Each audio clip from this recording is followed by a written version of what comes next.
Am I in the right spot here? Hi folks, my name is Jim Wallace, Executive Director of Gun Owners Action League, and I'd like to welcome you to our first edition of video news from goalnews.org.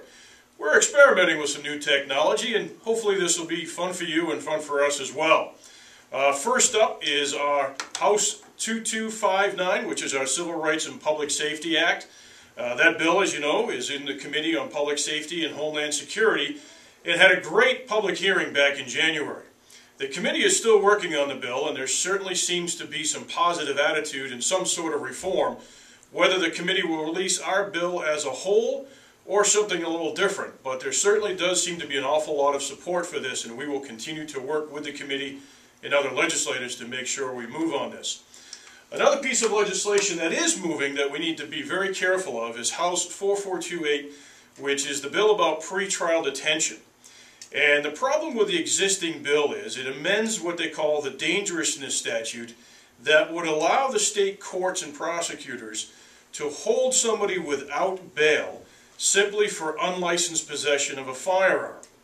Now, while Massachusetts laws are certainly very strict about firearm possession without licensing, the Massachusetts Supreme Judicial Court actually ruled last May that unlicensed possession unconnected to another action is a regulatory matter and is not necessarily a danger to society.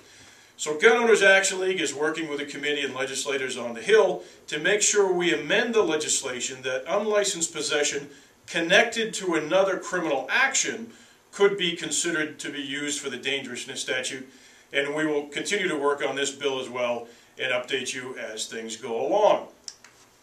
Our next issue is the muzzleloader regulations, and Gun Owners Action League last week formally asked the Division of Fisheries and Wildlife to readdress their regulations regarding the muzzleloader use in the muzzleloader season.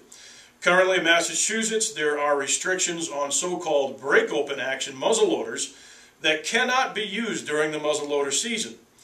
Many manufacturers are producing high-quality so-called break-open action muzzleloaders, and many hunters and also law enforcement are growing confused about what can be and can't be used during that season.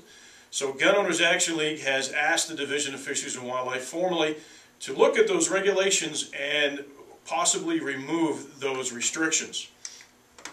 Next up is just a simple announcement about our annual banquet, which will be held on June 19th, 2010, and we have a very special guest speaker in Sandy Froman. Sandy was the past president of the National Rifle Association in 2007, and she'll be flying up from Arizona to join us for our banquet, and hopefully that'll be a great time.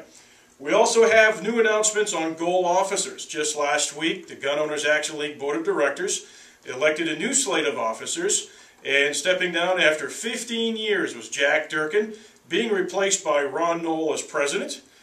First vice president will now be Lynn Roberts, secretary Mike Yacino, and treasurer Judy Candage.